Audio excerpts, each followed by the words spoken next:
Bonjour à vous qui êtes derrière votre écran, j'espère que vous allez bien. Je suis Erika de Holistic Inspiration et aujourd'hui je voulais vous parler de mon expérience, de mon immersion totale de 4 jours en ashram. Alors pas de générique sur cette vidéo parce qu'on est sur un format un peu différent de d'habitude. Je vais essayer de m'en sortir et de vous partager surtout ce que j'ai vécu et ce que j'ai appris grâce à cette immersion. Donc déjà, le contexte, en fait, pourquoi je suis partie, faire une expérience en ashram? Eh bien, tout simplement parce que ça faisait, déjà une petite année où je sentais vraiment, on va dire, mon corps, mon esprit qui me réclamait, une sorte de retrait comme ça, un silence intérieur, comme pour me retrouver moi, retrouver mon essence, mais surtout m'éloigner un peu de ce monde, qui est chaotique, hein, au regard des actualités et qui probablement m'épuise comme, peut-être beaucoup, d'entre vous derrière cet écran. En tout cas, n'oubliez pas, si jamais vous aimez cette vidéo et ce que je vous propose sur ma chaîne Holistique Inspiration, eh bien déjà abonnez-vous, comme ça vous pourrez, ne rien rater, des différents contenus que je propose ici. Mettez un pouce, ça me donne de la force et encore mieux, partagez vos expériences, mettez vos commentaires. Est-ce que vous avez aimé ce que vous allez voir aujourd'hui ou ce que vous avez vu précédemment? Qu'est-ce que vous avez vécu, vous, dans votre cheminement spirituel et peut-être dans l'expérience d'un ashram? Voilà. Donc 4 jours en ashram, moi, j'atterris là un peu par hasard parce que, au cours de mon parcours, si vous voulez, j'avais vraiment envie, donc de m'éloigner pendant quelques jours, mais je ne savais pas où aller. Et par chance, eh bien, à force, d'en parler autour de moi et peut-être aussi, l'univers qui a décidé, de me faciliter la tâche, j'ai fini par, avoir une information, via quelqu'un lors d'un week-end qui avait expérimenté cet ashram qui se situe en France à quelques heures de là où j'habite, donc bien pratique. Le fait que cette personne ait testé déjà l'expérience et le fait que ce soit en France, donc qu'il n'y ait pas de barrière de la langue, eh bien, je vous avoue, ça m'a déjà, pas mal rassurée pour moi y poser mes valises.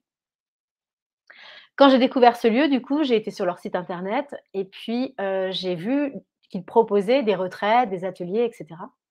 Et moi, j'ai eu envie de faire un stage, bhajan. Donc le bhajan, c'est du chant dévotionnel et du coup, bah, ça me correspondait plutôt bien. Je chante, je joue de la guitare, je suis sonothérapeute. Le bhajan, ça réunit tout ça, donc c'était le stage pour moi. Donc c'est comme ça que ça m'a, si vous voulez, donné l'élan de me dire: «OK, bah, en fait, je vais aller dans un ashram», mais pas forcément pour le côté méditatif et yoga, parce que j'avoue, je me sens pas forcément apte non plus, même si mon corps le réclame. Donc c'était un peu l'entre-deux. Bah, sauf que la vie est bien faite parce que, mon stage de Bajane, il a été annulé. Il a été annulé parce que exceptionnellement, il y a un swami très connu et proche d'Ama qui était de passage en Europe et qui a passé 4 jours dans cet ashram et qui, nous a transmis des enseignements. Donc forcément, l'ashram, ils ont complètement revu leur organisation et le stage auquel je m'étais initialement inscrit a été annulé. J'avais donc 2 choix. Le premier, bah, OK, j'annule ma venue, tant pis, je fais autre chose de mon week-end. La seconde, je saisis l'opportunité pour, bah, maintenir mon séjour qui devait être initialement de 5 jours, maintenir mon séjour et expérimenter et bien finalement ces enseignements et cette vie en ashram, sachant que je ne savais pas trop à quoi m'attendre. Donc je me dis: «Bah, vas-y banco, je maintiens mon inscription, on y va». Après, leur organisation est vraiment très, très bien faite parce que quand vous vous inscrivez, c'est déjà le cas pour le stage, Bajan de toute façon, c'est que vous recevez un livret d'accueil qui vous explique tout, tout bien. Et d'ailleurs, les informations que je vais vous montrer tout de suite proviennent de ce livret ou du site internet. Donc, me voilà partie, en ashram en France. Le lieu s'appelle la ferme du Plessis. La ferme, elle a été acquise par, l'association ETW France, ce qui veut dire Embracing the World, en 2002. C'est un magnifique lieu. Là, vous ne le voyez peut-être pas encore très bien parce que c'est une photo en noir et blanc, enfin de nuit, pardon. Ce sont mes photos personnelles, hein, mais voilà, le lieu est vraiment, magnifique et propice au calme, au repos et à l'introspection. Ce lieu, donc la ferme du Plessis, est devenu l'ashram officiel de Amma en France et Amma, je vais y revenir plus tard, pour savoir qui est Ama, pour ceux qui ne la connaissent pas. Mais c'est la dame que vous pouvez voir en photo dans les 2 petites fleurs. La ferme du Plessis, c'est 300 m² qui sont couverts et 6 hectares de terrain. C'est ce magnifique colombier que vous voyez, en photo au milieu et aussi sur la gauche. C'est la première chose à gauche, c'est la première chose que vous voyez quand vous arrivez, à la ferme du Plessis et c'est aussi là où vous devez vous rendre pour remplir les papiers et préciser que vous êtes arrivé. Donc c'est un ancien manoir, seigneurial du XIIIe siècle et du coup qui a été restauré par les bénévoles dans le respect de la sauvegarde du patrimoine et aménagé en site écologique modèle. Je peux vous dire que pendant mon séjour, j'ai rencontré des personnes qui ont, participé à ces différentes étapes de rénovation et j'ai aperçu aussi quelques photos dans les albums qui peuvent exister, sur place et en effet, ils ont fait un travail titanesque.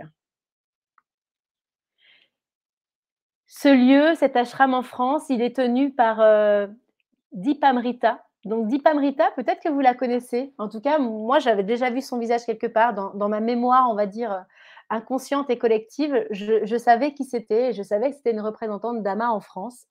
Donc là, j'ai appris, voilà, qu'elle assurait la direction de ce centre depuis son ouverture en 2002 et elle coordonne les activités au nom d'AMA en France.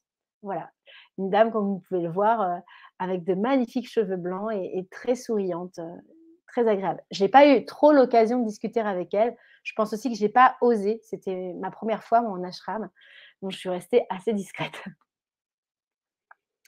Donc, avant de passer justement à qui est Ama, pour ceux qui ne la connaissent pas, donc je voulais vous resituer un peu donc ce contexte. Donc on se souvient, moi j'arrive dans un ashram à la base pour un stage de bhajan. Celui-ci est annulé. Je décide de maintenir mon inscription pour rencontrer ce fameux swami, super méga connu, très proche de Ama et recevoir ses enseignements qui, je l'espère, vont m'apporter quelque chose. Parce que là, à ce moment-là, je suis vraiment en mode, vas-y, lâcher prise.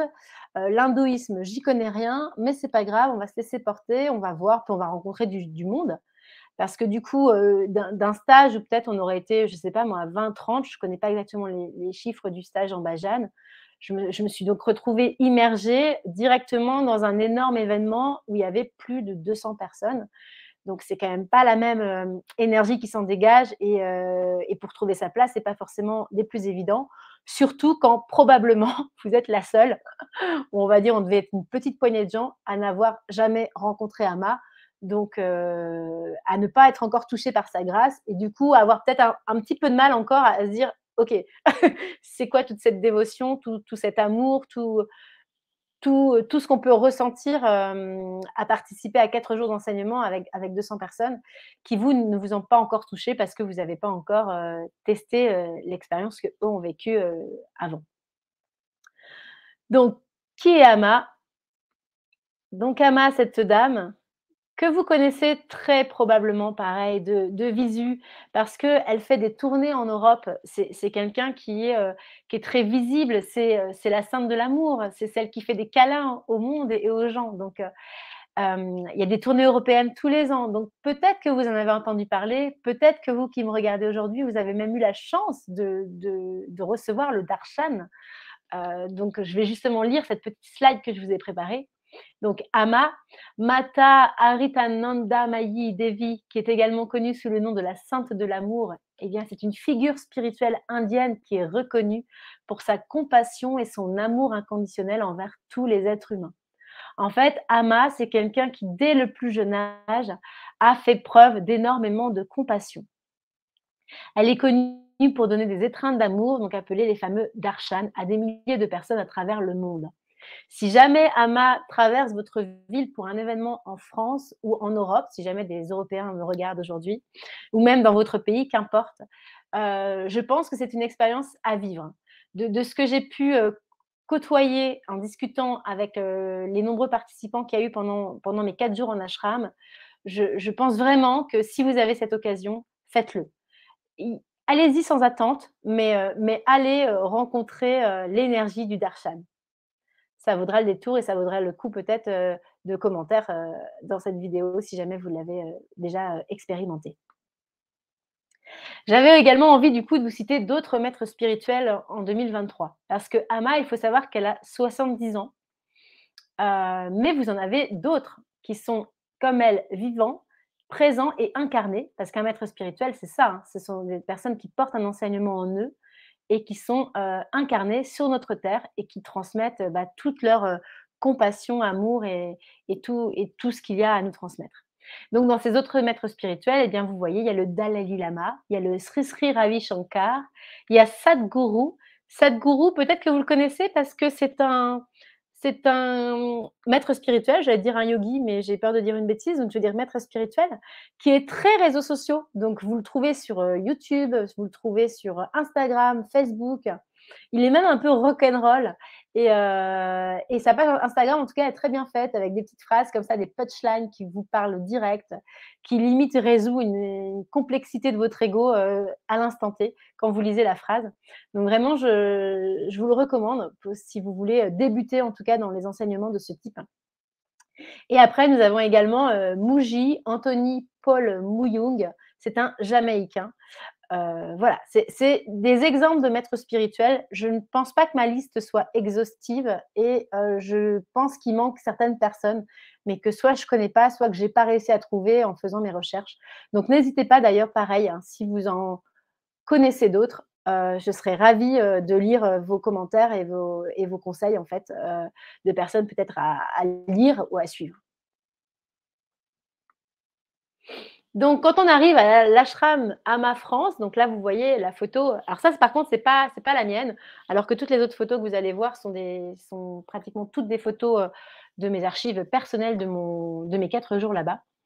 Donc arrivé à l'ashram de Ama France, hein, je vous rappelle, il y a 6 hectares de terrain. Le lieu est magnifique et rénové. Donc c'est vraiment un lieu, waouh quoi, j'ai envie de dire, c'est vraiment un lieu magnifique.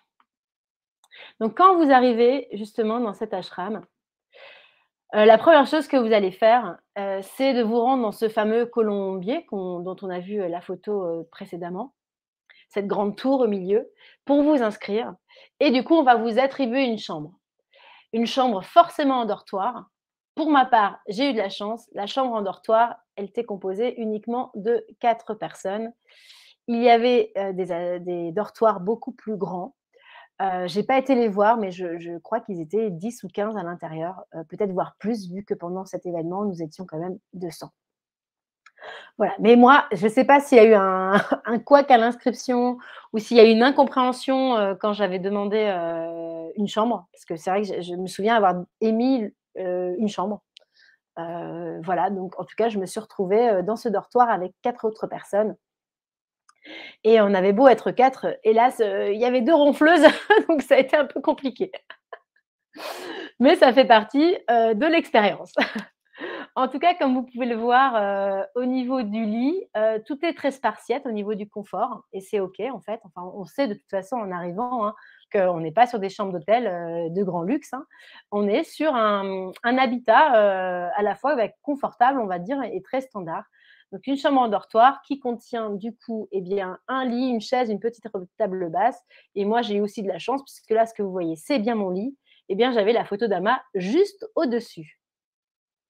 Là, c'est la version avec mes petites affaires installées, parce que le matériel est fourni, mais il faut quand même prévoir son linge personnel, drap housse, drap, tête d'oreiller, plaid et serviettes de bain. Voilà, c'est le strict minimum, j'ai envie de dire. Donc mine de rien, vous voyez, j'ai ma valise qui est accolée à la chaise. Je suis venue avec un petit cintre pour me permettre de mettre mes affaires et j'ai eu bien raison parce que voilà, dans cette pièce de 4 personnes, on n'a quand même pas beaucoup de place et bon, moi, je suis arrivée avec une valise et un sac avec tout mon linge de lit, mais voilà, vous pouvez avoir des personnes qui arrivent avec 2 valises. Voilà, donc 2 valises ou beaucoup, beaucoup de choses. Enfin, voilà, on va rester bien sûr dans le non-jugement, c'est pas le but. Là, le but, c'est vraiment de vous partager, mon expérience, sans tabou, hein. Mais voilà, si un jour vous allez dans un ashram, essayez quand même de venir avec le strict minimum parce que vous allez devoir partager une chambre avec du monde, en fait et donc et bien, la personne à côté de vous, elle a autant besoin d'espace que vous donc ce serait chouette d'y penser. Donc le déroulement d'une journée type, je vous enlève la slide un petit peu rapidement quand même avant de tout vous détailler. Un ashram, c'est vraiment réglé comme du papier à musique. Il y a quelqu'un qui se balade avec une cloche et du coup, c'est rythmé comme ça tout le long de la journée, du matin au soir et ce qui fait que le temps passe très, très vite. Moi, j'avais amené un bouquin, j'avais amené de quoi écrire, j'ai même voulu emprunter un magazine sur place qui m'intéressait, le magazine In Mag, que j'avais pas acheté et du coup, il y avait un article trop bien dedans et j'ai même pas eu le temps de le lire. Donc finalement, ça fait partie des petites choses qui m'ont demandé, un certain effort d'être réglé comme ça, comme du papier à musique, parce que je venais quelque part justement pour me déposer, ne pas courir et j'ai eu l'impression, pas de courir bien sûr, mais d'avoir quand même une sacrée pointeuse au-dessus de la tête, quoi. Donc ça je m'y attendais pas. J'avoue, c'était précisé dans le livret d'accueil, mais voilà, je 1re fois, donc 1re fois, saveur particulière, je ne m'attendais pas à ça. Donc le déroulé d'une journée type, ce déroulement, il va changer bien sûr selon si c'est une journée de stage ou d'enseignement. Typiquement, moi j'étais sur un grand événement avec 200 personnes, avec des enseignements du Swami qui étaient présents, donc autant vous dire que c'était pas tout à fait ça. Mais grosso modo, je trouve que ça donne quand même une belle image de ce qui se passe. Donc les réveils matins sont matinaux, on commence par, l'arcana. L'arcana, c'est la ou l'arshana, j'ai peur du là d'un coup j'ai un doute, donc ceux qui connaissent, bah, vous ne m'en voulez pas sur la prononciation, donc voilà, on va dire, arshana. Récitation des 1000 noms de la mère divine. Il y a 1000 façons de prononcer le nom de la mère divine et donc ça s'enchaîne comme ça, pendant 1000 fois. C'est hyper puissant. C'est vraiment ça vous met dans un état méditatif. Votre mental, il lâche prise. De toute façon, il a que ça à faire de lâcher prise parce que déjà quand vous êtes pas dedans depuis longtemps, bah, faut les enchaîner les noms et c'est pas des petits noms, quoi. Des fois, on est sur des trucs un peu à rallonge, on est sur un une langue que vous maîtrisez pas forcément donc hyper intéressant et vraiment le but c'est ça, c'est que le mental il lâche. Donc au bout des 1000 fois, je peux vous dire qu'il lâche. Ensuite vient la pratique, donc ça peut être méditatif, ça peut être, là on a pratique individuelle de la méditation IAM. C'est une des méditations que vous apprend, l'ashram, Ama France. D'ailleurs, partout, tous les ashrams je crois, sous l'enseignement d'Ama, vous apprennent la méditation IAM. Mais ça peut être des méditations classiques, ça peut être du yoga et cetera. A priori ça change. Moi de mémoire, parce que c'est vrai que je fais cette vidéo, ça fait déjà 1 ou 2 mois que je suis revenue. Donc de mémoire, c'était des méditations. Voilà. Heu, j'ai peur de dire des bêtises, mais il me semble que c'était ça. Ensuite, vous avez le petit déjeuner.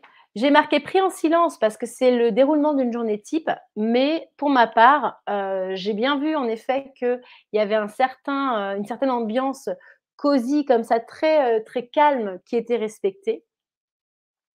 Mais c'était pas un silence complet. Il y a certaines personnes qui en effet ne vous regardaient pas, ne parlaient pas, je sais qu'on pouvait aussi mettre un petit papier pour dire qu'on était vraiment en silence. Donc c'est quand même un petit déjeuner qui n'est pas dans une ambiance pumped up, mais c'est très bien parce que vous sortez quand même de déjà, 1 ou 2 heures de pratique, voire plus pour les vraiment lève tôt. Donc franchement, enfin moi, c'est une ambiance qui me convenait tout à fait. Ensuite, vous avez la partie SEVA, de 9 heures à midi, le service désintéressé, la méditation dans l'action. Alors ça, c'est clairement un enseignement qui est, promu par Ama. Je crois que son enseignement repose là-dessus, en plus de l'amour inconditionnel et de la compassion. Mais il y a vraiment cette notion de, je rends service, avec le cœur pour le bien de la communauté. Donc de toute façon, quand vous arrivez en ashram, en tout cas à l'ashram d'Ama France, que c'est là ma seule expérience, vous vous inscrivez sur, des sévas qui vous sont proposés. Vous avez plusieurs choses, hein, ça peut être, du jardinage, ça peut être de la maçonnerie, ça peut être, couper les légumes, faire la vaisselle et cetera. Moi, dans mon expérience, je suis arrivée un peu embêtée parce que, bah, pour ceux qui suivent mes aventures, j'ai été victime de brûlures Et du coup, à ce moment-là, au moment des faits, au moment où je participe à cette retraite dans l'ashram, eh bien, mes brûlures sont quand même assez récentes. Donc concrètement, j'ai pas le droit au soleil, j'ai pas le droit de les mettre dans quelque chose de sale comme la terre ou autre. Je peux pas, faut pas que ça trempe dans l'eau. Voilà, donc je suis quand même arrivée un peu en mode, «Alors les sévas, je peux pas en faire. En tout cas, je peux pas faire n'importe quoi, donc qu'est-ce que vous avez pour moi?» Et on a été vite un petit peu embêtés, donc je me suis retrouvée à la vaisselle, à l'essuyage, parce qu'il y a une équipe qui lave et une équipe qui essuie, donc j'ai fait partie des gens qui ont essuyé la vaisselle et le séva du matin, en gros, on nous a proposé deux périodes de séva. Le période du matin, ça a été un peu plus compliqué. On m'a proposé de demander la permission pour que je fasse partie du séva qui était en lien avec les cérémonies et avec la puja. Et là, je vais pas m'étaler dessus, mais bon, la dame qui gérait ça, elle m'a clairement, refusé 3 fois. Donc je voyais tout le monde très embêté, parce qu'en gros, ils essayaient de me trouver une place dans un puja et voilà et on n'a pas voulu de moi. Donc ça a été aussi très violent pour moi qui arrivais dans un ashram pour la première fois, qui découvrait un peu le fonctionnement des sévas et moi, le bénévolat, je vais pas vous mentir, c'est pas un truc que, pour l'instant, j'ai dans je sais même pas comment dire. C'est pas quelque chose vers lequel je vais très spontanément, donc ça me demande déjà un sacré effort et là, en plus, j'ai clairement eu l'impression de devoir quémander à quelqu'un de bien vouloir me prendre dans son séva parce que je suis blessée et donc je peux pas faire n'importe quoi et que le séva, de cérémonie, ça aurait été quand même l'idéal. Donc ça a été très violent et si je me permets d'en parler, c'est parce que ça vient forcément jouer dans mon vécu, du coup, dans ces 4 jours d'ashram. Parce que je m'attendais vraiment pas à ça en termes d'accueil, en termes de compassion et d'amour et cetera. Mais bon, tout s'est résolu au cours d'une discussion et de quelqu'un qui essayait de me trouver un séva. Il y a un monsieur qui est arrivé, il leur fallait du monde pour coller des affiches parce que le dernier jour de mon séjour, il y avait des grandes affiches qui étaient installées, dans la grande salle commune. Donc j'ai fait partie des gens qui ont collé ces affiches sur un bout de bois. C'était très chouette. J'ai passé un excellent moment, pendant 2 jours avec un couple radieux. Enfin voilà, ils sont dans l'amour d'Ama depuis des années, ils travaillent ensemble, ils vivent ensemble. Enfin voilà, c'était, une très belle, observation, d'un couple sur la durée et je remercie la vie pour ça. Donc concernant le reste de la journée, après cette méditation par l'action, c'est l'heure du déjeuner. Là, j'ai mis pris en silence parce que c'est ce qui était marqué dans le livret d'accueil, mais concrètement, moi, j'ai vécu aucun déjeuner en silence. Voilà. C'était également marqué dans le livret d'accueil séva facultatif ou activité libre. Bon, en tout cas, moi, j'avais choisi ce créneau-là pour faire le deuxième séva qu'on m'a demandé de faire, donc qui était, essuyer la vaisselle. Et du coup, ça m'a permis de rencontrer, pas mal de personnes fort sympathiques qui m'ont, probablement, eh bien, rehaussé, l'ensemble de ce séjour, qui était, je le rappelle, une première pour moi. Ensuite, vous avez le goûter et à 19h, vous avez ces fameux chants dévotionnels, les bhajans et ensuite le dîner. Alors les bhajans, c'est, un peu la fiesta du ashram. Musiciens, chanteurs, chantent des chants dévotionnels, envers, Ama ou d'autres divinités, ou en tout cas êtres spirituels et c'est très particulier parce que c'est une langue qu'on ne connaît pas et c'est encore différent des kirtans, pour ceux qui connaissent les kirtans. Les kirtans, ce sont des chants de mantras, mais voilà, chant de mantra et chant dévotionnel, on sent bien quand même que c'est pas la même vibration, c'est pas la même façon de prononcer. Enfin moi, ça m'a un peu déstabilisée. J'étais très habituée au kirtan, je chante des mantras, j'anime même des cercles de mantras. Le bhajan, je sais pas pourquoi, moi j'étais vraiment partie avec l'idée que c'était la même chose et en fait, mais pas du tout. Donc pareil, 1re soirée de bhajan, j'ai j'étais mitigée en mode: «OK, alors je suis pas certaine de kiffer». Pourtant des chanteurs et des musiciens, absolument, talentueux, des grands noms d'ailleurs du bhajan en France, voire en Europe, je crois. Donc non, non, franchement, c'était, un moment en plus d'unicité et qui nous fédère comme ça, qui était chouette, hein. Mais j'ai eu pareil, un petit temps comme ça de latence à me dire: OK, est-ce que je suis vraiment à ma place? Voilà, on passe par ce genre de questionnement quand on participe à une retraite, en ashram. Peut-être pas préparé ou peut-être parce que, l'hindouisme, j'avais jamais ouvert un bouquin sur l'hindouisme. Je connaissais deux trois pseudo-vérités qu'on peut lire à droite à gauche ou dans un article vite fait, l'été, vous voyez? Mais c'est vrai que moi je suis arrivée avec, mon côté toute, tadam! Toute, hey! Tout un peu tout vierge, vous voyez? Donc heu, donc voilà, première journée comme ça, demi-journée, hein, parce que je suis arrivée en début d'après-midi. Je la clôture sur ce bhajan et ce dîner et un petit temps de réflexion quand même à me dire: «Waouh, est-ce que je vais rester 4 jours?» Vraiment, ça a vraiment été, ma question. Je vais reprendre du coup mes petites slides pour continuer tranquillement après vers le propos que j'allais entamer avant. Je vous ai mis ici quelques photos qui sont issues de mes archives personnelles, donc les activités qu'on retrouve dans l'ashram, le repas, les 108 salutations au soleil et la puja. Le repas, il faut savoir que tous les repas, vous avez un petit contenant qui est proposé au collectif et chacun peut prendre une petite cuillère de la nourriture qui est déposée dans ce contenant parce qu'il a été béni par Amma. Donc ça fait partie, clairement de la routine, quand vous allez manger. Les 108 salutations au soleil, la photo que vous voyez avec tout le monde en train de faire du yoga, il nous a été proposé en fait de mettre en place un challenge parce que c'était au moment de la ça approchait le moment de la journée mondiale du yoga. Donc il y avait un challenge qui était proposé dans les ashrams de faire 108 salutations au soleil, en position traditionnelle de yoga ou en position assise et ça j'avoue, c'était hyper intéressant. Moi, j'avais jamais fait de salutation au soleil assis, donc j'ai trouvé ça chouette et j'essaierai de vous faire une vidéo là-dessus d'ailleurs, très bientôt. Et la dernière photo sur la gauche, c'est la puja. Donc la puja, c'est une cérémonie, c'est un rituel avec le feu. Il y a des fleurs, il y a le feu, il y a voilà, la photo d'Ama qui m'a été offerte ce jour-là.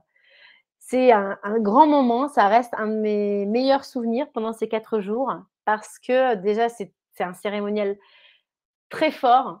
Vous êtes avec 200 personnes en train de chanter, en train de prier, enfin, c'était vraiment chouette. Il y a mon voisin à côté qui a versé des larmes d'émotion.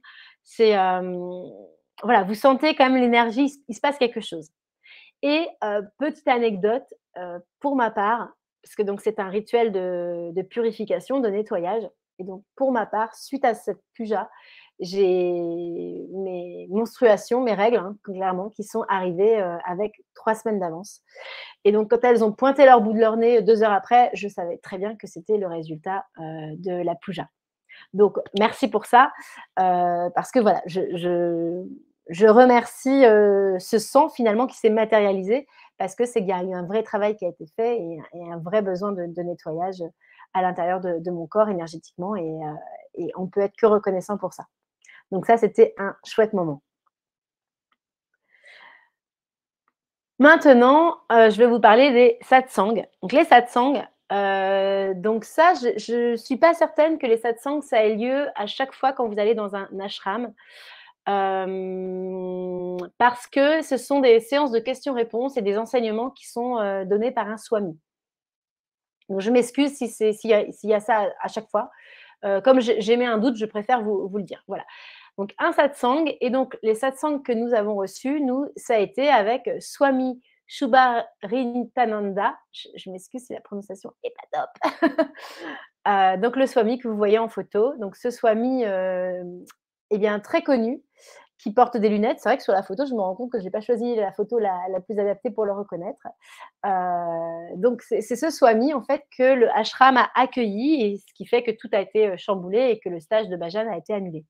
Parce que sa venue était importante. Il n'était pas revenu depuis, je crois le coronavirus, à l'ashram de France donc voilà, donc sa venue était attendue et heu et les gens étaient très contents et surtout, bah, voilà, il a quand même une énergie, une aura, particulière donc les gens qui l'avaient déjà connu, tout le monde n'arrêtait pas de me dire: «Ah mais tu l'as jamais vu? Mais c'est extraordinaire, enfin tu vas voir, quelle chance tu as». Enfin c'était vraiment, que ce type de message que je recevais et d'ailleurs sur la photo, vous voyez, je suis, à gauche derrière, les swamis et la swamini, parce que, j'étais pas forcément dans les rangs, avant d'attendre en fait, parce que je sais plus où j'étais à ce moment-là. Donc voilà, je suis arrivée un petit peu en retard, mais j'ai vu son arrivée du début à la fin et ça, c'était chouette. Je me permets de boire un petit peu d'eau. Je verrai plus tard si vous avez entendu la goulée d'eau que je viens de prendre. J'espère que ça va, que ça vous plaît. Là, ça fait déjà 30 minutes qu'on est ensemble. Mais j'avais tellement de choses à vous dire pour que vraiment ce partage d'expérience soit complet finalement que voilà, j'avais à cœur de vous expliquer tout ça. Donc, on continue. Donc, les satsangs, voilà, qui rythment une journée aussi hein, et qui sont hyper intéressantes. On apprend à comment se débarrasser d'un ego, on prend des leçons de vie et les paroles sont toujours riches de sagesse. Vous avez aperçu ma slide précédente, enfin ou suivante en tout cas, l'ego spirituel. Pourquoi j'ai eu envie de mettre ça dans ma présentation? Eh bien, tout simplement parce que clairement, ce vécu en ashram, il a été pour moi déstabilisant, challengeant et porteur de leçons aussi, clairement. Donc, tout à l'heure, je vous racontais, voilà, il y a eu la première demi-journée, donc on m'accepte pas trop dans le Seva où qu'on avait trouvé pour que je puisse participer à cause de ma brûlure. Hem, je découvre les bhajanes qui me correspondent pas trop en énergie. Enfin, en tout cas, je suis déstabilisée parce que je connais pas les chants, je suis vraiment perdue. Je vais essayer peut-être de libérer le micro, j'ai peur que voilà, hop. Donc franchement, je me suis couchée, j'étais pas bien. Le premier soir, j'étais pas bien et je me sentais toute seule parce que les gens se connaissent. Il y a des gens qui sont déjà partis en Inde, il y a des gens qui se voient souvent, il y a aussi, un écolieu juste à côté de l'ashram, donc il y a plein, plein, plein de gens qui se connaissent. Il y a des gens qui viennent avec leurs enfants et moi je me suis embarquée dans cette aventure toute seule, en fait. Donc le premier jour, la peur du rejet, la peur, la peur du rejet, elle a été, elle a été ravivée. Donc c'était pas cool à vivre et en plus, j'avais échangé avec quelques personnes et j'avoue, bon, je me suis retrouvée, vous voyez, j'en reste sans voix. Il y a plein de choses qui sont passées à ce moment-là dans ma tête, avec une petite notion de jugement, clairement, hein, après je viens avec mes bagages, je viens avec l'intention en tout cas de m'en débarrasser, mais j'arrive quand même dans mon expérience de vivre en immersion dans un ashram pendant 5 jours à la base. Je vous rappelle que voilà, c'était 5 jours et au final je suis restée que 4. Donc je suis, perturbée parce que j'aperçois, des gens du coup, enfin je discute avec des gens qui me renvoient des choses pas cool et c'est ce qu'on appelle l'ego spirituel. Ta ta ta. J'aimerais bien vous rajouter un générique, mais dans le format d'aujourd'hui, je peux pas. Donc c'est pas grave, pas de musique de fond, juste ma voix. L'ego spirituel, donc déjà on va faire un rappel. Qu'est-ce que c'est que l'ego spirituel? Il va utiliser la spiritualité pour servir l'ego au lieu d'aborder le chemin spirituel avec l'intention d'essayer de dépasser l'ego. En gros, vous pouvez avoir la sensation d'être sur le bon chemin et au final, bah, vous vous trompez et vous vous servez de la spiritualité ou de ce que vous avez acquis comme connaissance ou expérience, et bien finalement pour faire briller l'ego encore un peu plus, sauf qu'hélas, bah, c'est souvent bien inconscient. Et là, je ne sais pas si c'est parce qu'il y a eu un effet miroir et du coup, ça m'a renvoyé mon propre ego spirituel, ou si c'est parce que je préfère bien sûr cette deuxième option. J'ai déjà beaucoup travaillé sur moi et du coup, je me suis tapée en face des gens avec un ego spirituel et ça m'a violemment fait mal à l'âme. On va dire ça comme ça. Je vous prends un exemple. On peut avoir une conversation banale sur bah, tu fais quoi dans la vie, blablabla. Et en fait, vous vous retrouvez en face de quelqu'un qui vous dit, par exemple, moi j'ai utilisé le terme, lâcher prise parce que c'est un terme qui parle à tout le monde quand on parle de sonothérapie. Bien sûr, je pourrais utiliser d'autres termes, mais il y a des termes qui ne parlent pas à la majorité des gens et c'est intéressant parce que c'est une conversation que j'avais hier avec un collègue thérapeute. On oublie parfois de se mettre, à niveau des personnes qui ne connaissent pas nos métiers, qui ne connaissent pas nos pratiques, donc les pratiques holistiques, d'où Holistique Inspiration. Et on en oublie un peu qu'eux, ils sont peut-être à la première marche et nous, on est peut-être à la 10e, mais parce qu'on exerce depuis quelques années, parce que la spiritualité, par un biais ou un autre, nous a touchés, parce que, On a un papa ou une maman, je sais pas moi, qui est thérapeute depuis qu'on est tout petit. Donc en fait, on n'arrive pas tous avec les mêmes cartes au niveau bien-être, au niveau connaissances, pratiques, tests, exploration et cetera et c'est OK. Et donc voilà, donc on adapte un peu le discours et donc j'utilise ce mot de lâcher prise et là, c'est vrai, je me suis retrouvée en face d'une personne qui a repris mes termes et qui a jugé mes termes, comme quoi c'était pas bon, qu'en termes de thérapeute, je devrais pas parler comme ça et cetera et cetera. Je vous la fais courte parce que l'histoire, au final, elle est pas intéressante et elle résonne surtout vis-à-vis de moi par rapport à ce vécu à ce moment-là.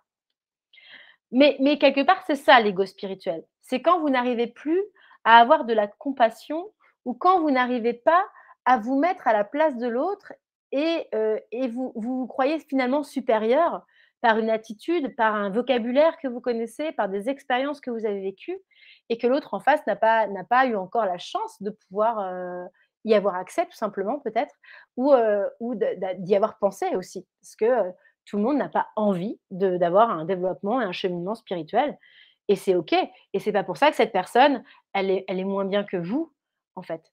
Donc voilà, donc j'ai vraiment été confrontée, à ça. Ça m'a, ça m'a perturbée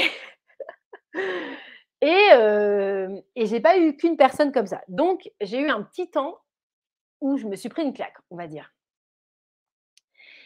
Et donc justement, je le précisais, donc lorsque les chemins pratiques et concepts spirituels deviennent l'esclave de l'ego, c'est la naissance de l'ego spirituel. En d'autres termes, lorsque l'idée centrale qu'une personne se fait d'elle-même est régie par la croyance qu'elle est une personne spirituelle, c'est de l'ego spirituel.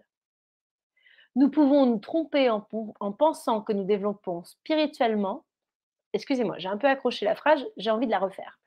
Nous pouvons nous tromper en pensant que nous nous développons spirituellement, alors qu'au contraire, nous renforçons notre égocentrisme par des techniques spirituelles.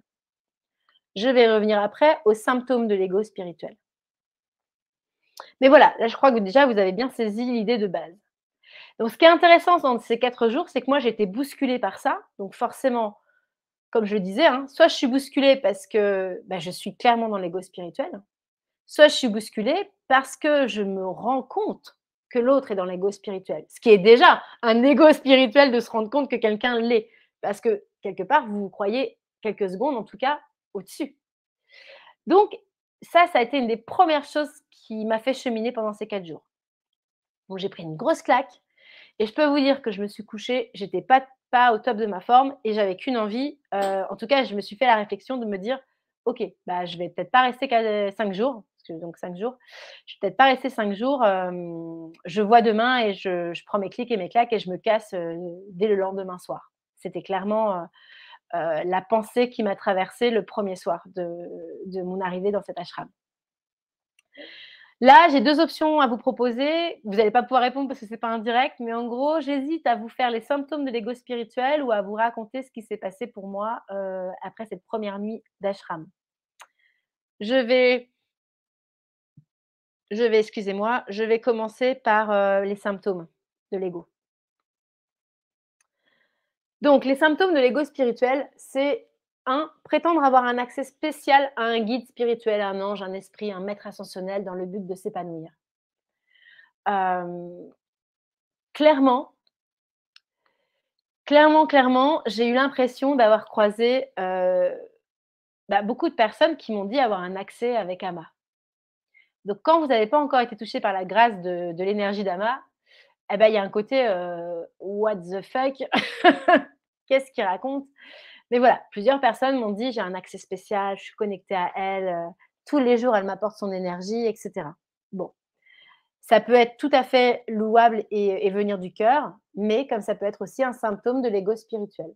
Donc là, la frontière, j'ai envie de dire, elle est quand même un petit peu difficile à voir entre le faux et le vrai et je ne vais pas me permettre de juger les gens en disant qu'ils avaient tous dans un ego spirituel, c'est pas ça du tout mon propos, hein.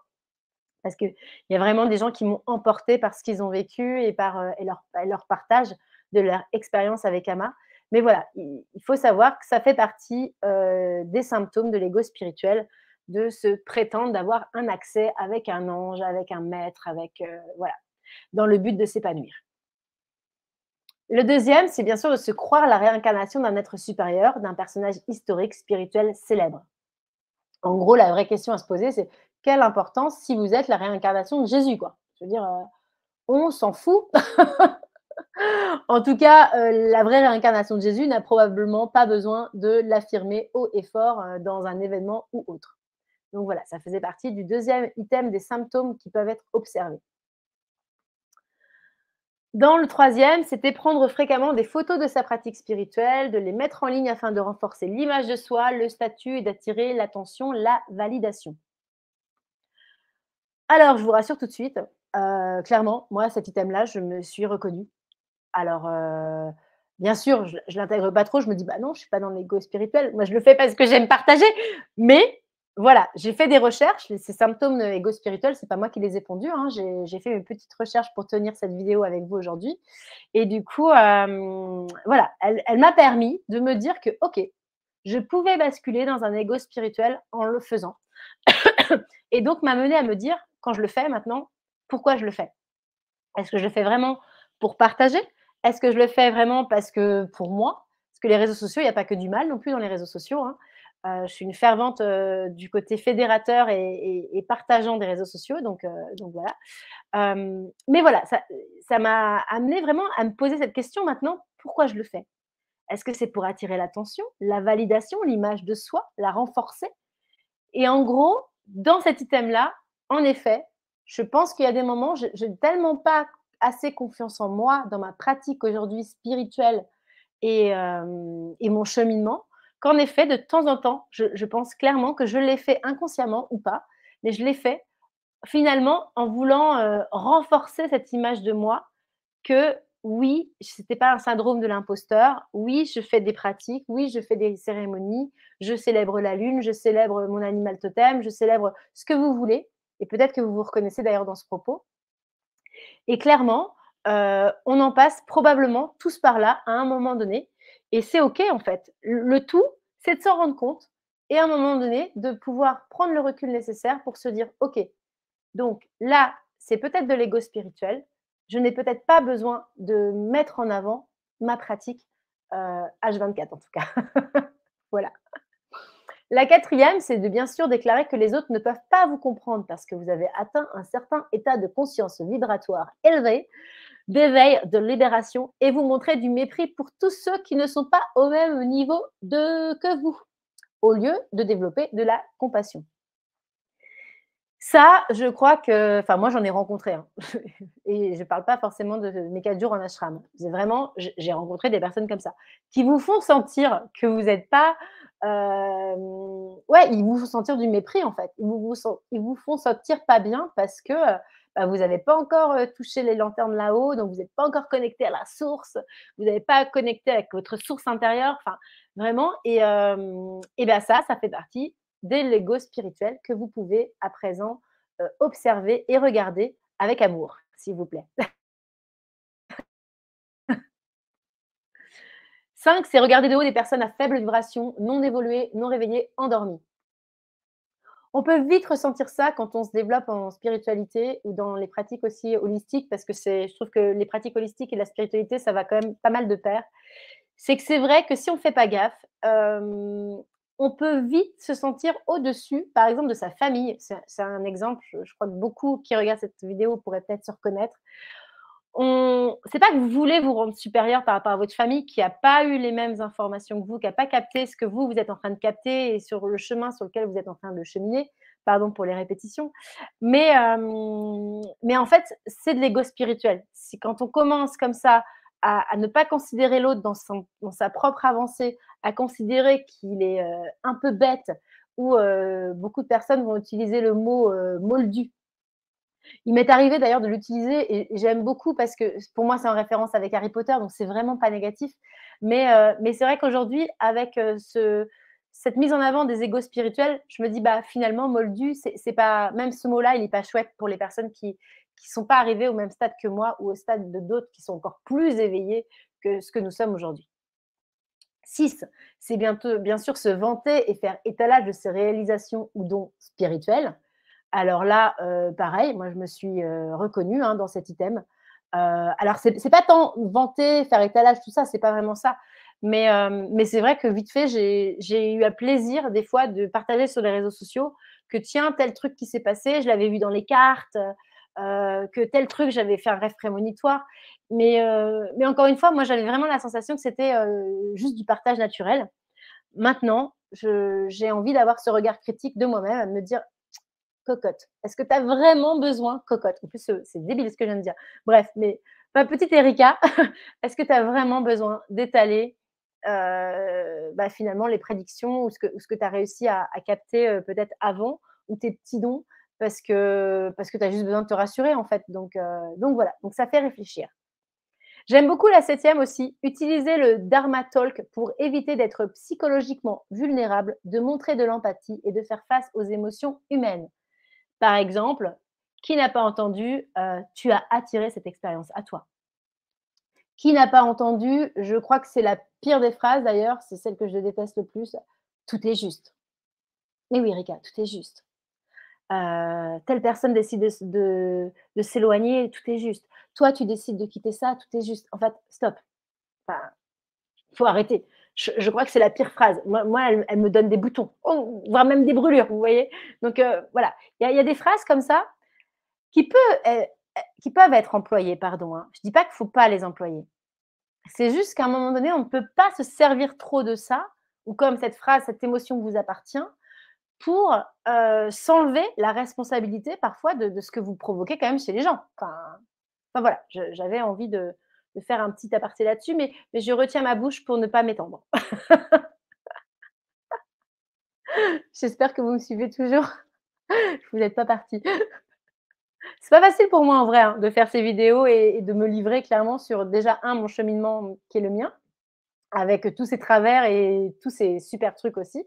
Il y a toujours les 2 versants, hein, dans les expériences et voilà, en tout cas, c'est teinté d'humour et c'est pour me permettre, moi, de continuer de cheminer et si possible avec vous et pour partager un peu tout ce qu'on est en train de traverser ces derniers temps. La citation que j'ai trouvée, que j'ai bien aimée, qui vient en plus d'un maître du bouddhisme tibétain, c'est, Chogyam Trungpa Rinpoche. Vous avez constaté que j'étais pas très bonne en langue étrangère pour les noms et ou même les citations en anglais ou autre. Mais en gros, la citation, elle veut dire c'est ça le plus important. Le narcissisme spirituel, c'est l'aboutissement même de l'égoïsme spirituel. C'est l'ego qui devient si solide, si figé, si inflexible dans l'idée de sa propre grandeur spirituelle qu'il est pathologique, il est narcissique. Voilà. Eh bien, merci à ce monsieur, parce qu'en effet, je crois qu'il faut garder cette citation en tête pour tenter de ne pas basculer. Ce qui est intéressant dans un travail de l'ego, comme l'ego spirituel, c'est que, justement, s'en rendre compte, réaliser qu'il y a un jeu d'ego qui se met en place, c'est vous permettre d'évoluer et de vous débarrasser de cet ego. Après, ça prendra le temps que ça prend et soyez doux avec vous-même parce que, bah, on ne devient pas un maître spirituel, comme ça du jour au lendemain, hein. Il y en a certains oui, mais nous non et c'est OK en fait. On va y aller à notre rythme, mais au moins, si chaque jour, pas à pas à votre rythme, vous finissez par découvrir et par apprendre à vous débarrasser de ces égos, eh bien, au final, on est beaucoup moins malheureux et on baigne dans l'abondance de joie et tout ce qui va avec. Donc je vous le conseille vivement. Maintenant, c'est le moment de vous parler, je vais juste vérifier que j'ai plus de slides après celle-ci, mais il me semble que c'est bon. Ouais, voilà, hop.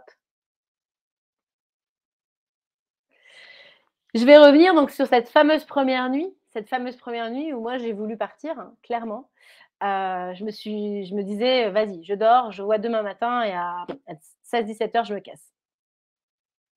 La nuit est passée et dans la nuit, je ne vais pas vous mentir, je j'ai pas d'explication rationnelle à ce qui s'est passé et je mets ça clairement sur l'énergie d'Ama.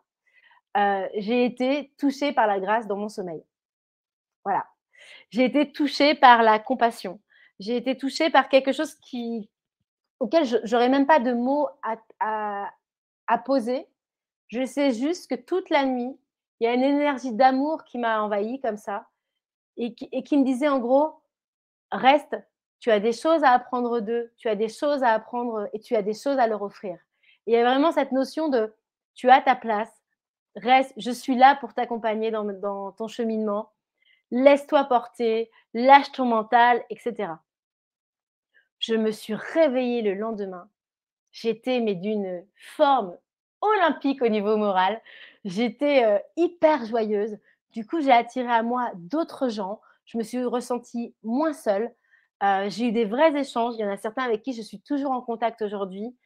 J'ai eu des vraies paroles de sagesse. Je ne voyais plus l'ego spirituel, bon, à part les 2-3 personnes, chez qui je l'avais vu, hein, je le voyais toujours, mais je les ai mis de côté et vraiment, j'ai été je peux dire que ça. Je pense vraiment que j'ai été touchée par quelque chose qui provient d'Ama. Les gens qui connaissent Ama, qui l'ont déjà rencontré, qui ont déjà expérimenté de vivre dans un ashram longtemps en Inde ou ailleurs, me disent que Ama, déjà, tu atterris dans un ashram parce qu'elle t'a déjà attiré à elle quelque part, son énergie t'a déjà appelé et qu'une fois que tu es dans son énergie, il y a un peu cette notion de elle te laissera jamais tomber, elle sera toujours là. Et la première expérience que j'ai vécue, ça a été cette première nuit. Elle a répondu présent à mes inquiétudes, à mon stress, à ma peur du rejet et elle m'a rassurée. Hem, Encore une fois, je le dis avec mon prisme à moi, avec mes mots à moi qui sont peut-être maladroits, donc je vous remercie de votre bienveillance et de ne pas me juger par rapport à ça. C'est en tout cas l'expérience que j'ai vécue et que je vous souhaite de vivre et c'est pas pour ça que je suis restée 5 jours. Je suis restée au final, j'ai écourté, hein. Je suis partie avant le dernier jour et voilà, j'ai mon mental qui est encore bien accroché donc ça a été beaucoup mieux les jours suivants, mais voilà, il y a quand même mon mental qui est venu me rechercher 2-3 fois et cetera et cetera. En tout cas, voilà, c'était une des choses dont j'avais envie de vous parler, parce que ça me semblait hyper important de vous l'échanger aujourd'hui. Et donc tout ça m'amène à vous annoncer que je pars en Inde, sans transition. Alors, on pourrait se dire: «Pourquoi je décide de partir en Inde?» alors que quelque part, je ne peux pas vous raconter 4 jours parce que sinon ça durerait 2 heures et c'est pas le but, ça reste une vidéo YouTube. Je voudrais quand même que vous puissiez, vous nourrir de ce contenu, mais sans y passer la journée. Je vais chapitrer d'ailleurs, hein, donc vous arriverez à retrouver, les éléments qui vous intéressent. Mais, donc on voit un peu le contexte. Moi, j'atterris là par hasard. Je connais rien à l'hindouisme, je n'ai pas rencontré Ama. Je devais être une des seules à ne pas avoir rencontré Ama. Donc complètement avec des yeux grands ouverts sur l'expérience que les gens me racontaient de ce qu'ils avaient vécu. J'ai rencontré des Français qui vivent là-bas à l'année, en fait, depuis des années. J'ai rencontré des Français qui reviennent et qui repartent. En fait, ils sont là pour gagner un peu d'argent, pour pouvoir repartir. Enfin, et tout le monde qui te dit: «C'est une expérience absolument géniale, elle a 70 ans, elle n'est pas immortelle». En gros, vas-y. J'ai vraiment été invitée comme ça à aller en Inde, mais c'est pas ça qui m'a fait me décider, hein, parce qu'influençable, mais pas trop. Mais c'est que pendant ces 4 jours, je fais mon cheminement avec tout, je les écoute et je me dis, «Quand même, ça fait 1 an qu'il y a une partie de moi qui réclame de partir en Inde». Je vais même vous dire, j'ai fait un rêve du Taj Mahal. Taj Mahal. Ça, c'est quand je commence à être fatiguée, je commence à bafouiller. Le Taj Mahal. Donc tous ces éléments-là et là, je remets dans ma tête en me disant: «Tu es venue pour un stage de musique, bhajan, de chant et tu finis 4 jours d'enseignement hindouiste, heu, qui était costaud, hein, à encaisser d'ailleurs. Je suis pas sûre d'avoir kiffé tout, mais voilà et en fait, là, on te montre des gens qui ont déjà testé l'expérience, des gens qui sont heureux avec ça, qui y retournent et tu reçois l'invitation à y aller, à y aller, à y aller, bref. Et le jour où je pars, parce que je décide de partir plus tôt finalement, de ne pas rester le dernier jour, parce que le dernier jour était très axé, table ronde, G20 et cetera. Je m'étalerai pas sur le sujet, je vous laisse faire des recherches sur, la présence d'Ama dans le G20 de 2023. Du coup, moi, je me sens pas du tout, concernée, pas intéressée. Puis j'étais pas venue pour ça, j'étais vraiment venue pour chanter, pour, faire un peu de relaxation, de méditation et cetera. Donc je suis en accord avec moi-même, je pars une journée plus tôt. Et le dernier jour, en fait, j'apprends qu'il y a un voyage en Inde qui est prévu en départ avec le ashram français, que, en gros, je m'occupe de rien. Je paye le billet, je m'occupe du visa et encore l'agence peut s'en occuper et c'est eux qui nous emmènent à l'ashram. Ils réservent l'ashram pour nous, enfin, pas l'ashram au complet, hein, attention, il y a 3000 personnes. Mais en tout cas, les réservations, tout est fait. J'ai à m'occuper de rien. charge mentale à zéro, enfin bref. J'entends ça, je me dis: «OK» et je le garde dans ma tête et je me dis: «Quand même, est-ce qu'il y a pas un truc là, une synchronicité comme on les appelle, qui m'amène à partir en Inde?» Je me suis malgré tout laissé, de bien 10 jours, hein, de réflexion avant de valider mon voyage et aujourd'hui donc j'ai la joie de vous annoncer que je pars en Inde. Je pars en Inde, 1 mois. Le voyage initial est de 3 semaines. J'ai demandé à être prolongée d'1 semaine parce que je me suis dit qu'il me fallait 1 mois pour vraiment, au moins ça en tout cas, pour vraiment décrocher, mon mental et surtout travailler sur mes égos. Parce que, eh bien oui, c'est pour ça qu'on y va, hein. Pourquoi partir en ashram? On y va parce qu'il y a une expérience enrichissante à vivre avec l'autre, parce que clairement vous vivez dans une communauté et en Inde, le ashram de Amma en Inde, c'est 3 000 personnes, hein, qui vivent H24 dessus, à l'intérieur en tout cas. Heu, c'est l'envie d'installer une réelle discipline spirituelle dans un cadre adapté à la pratique parce que, le faire chez soi, c'est bien, mais on va pas se mentir, j'y arrive pas tout le temps et puis je me sens perdue aujourd'hui, moi, dans ma pratique un peu spirituelle parce qu'il y a plein de choses qui m'intéressent. Il y a le chamanisme, l'hindouisme, OK, il y a des trucs, je comprends le concept, à la base, je suis, baptisée, enfin, vous voyez? J'ai vraiment besoin d'appuyer sur pause et d'ailleurs, c'est le dernier item que j'ai mis en avant ici, hein, c'est, de s'éloigner de l'agitation et des distractions du monde moderne. Voilà. C'est pour toutes ces raisons qu'aujourd'hui je pars en Inde et c'est toutes ces raisons qui devraient peut-être vous donner envie un jour d'y partir, si vos moyens et le temps, l'espace-temps vous le permet en tout cas. Mais voilà pourquoi je pars en Inde malgré finalement, une expérience en ashram qui a pas été, je suis pas repartie avec un: «Waouh, c'était extraordinaire, je me vois plus vivre sans l'ashram, je veux une maison dans l'écolieu». Non, moi je fais pas partie de ces gens-là. J'ai capté des choses qui m'ont plu, j'ai capté des choses qui viennent me bousculer, encore une fois, me challenger et en fait, aujourd'hui, ça doit être dû à mon Sagittaire, mais j'ai envie à nouveau de me challenger et comme j'ai un mental et probablement des égos qui sont encore très, très, très, très, très, très, très, très, très, très, très, très, très, très, très, très forts, je pense que pour moi, partir en Inde 1 mois va vraiment me permettre de, toucher ça. Je dis toucher ça parce que je ne sais pas à quoi ça ressemble, je ne sais pas la couleur que ça va prendre, je ne sais pas ce que ça va m'apporter dans ma vie et je n'ai pas envie d'y mettre d'attente.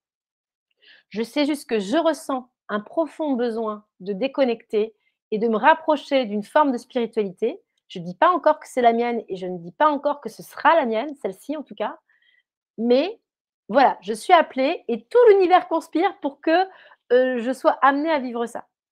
Donc c'est pour ça que je pars en Inde après cette expérience, très intéressante de ces 4 jours en ashram en France. Voilà.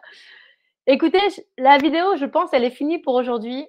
J'espère que si vous avez aimé, mon partage sans tabou, eh bien, n'hésitez pas à me le dire parce que vraiment, ça m'encourage à continuer à vous transmettre, des partages comme ça aussi vulnérables, hein, parce que quelque part, c'est ça, hein, je vous offre ma vulnérabilité sur mon chemin spirituel. Donc vraiment, n'hésitez pas. Partagez peut-être la vidéo si vous sentez que ça peut parler à quelqu'un qui est comme moi, qui se cherche encore dans tout ce que le monde a à nous offrir. Et puis, j'ai qu'une envie, c'est de vous dire abonnez-vous parce que dans quelque temps, vous aurez probablement, enfin, j'aurai probablement une vidéo à vous offrir sur ce que je vais vivre là-bas en Inde. Donc je pars, fin août, donc fin août de l'année 2023. On ne sait jamais si cette vidéo est encore là en 2050. Voilà, en tout cas, merci d'avoir peut-être écouté jusqu'au bout.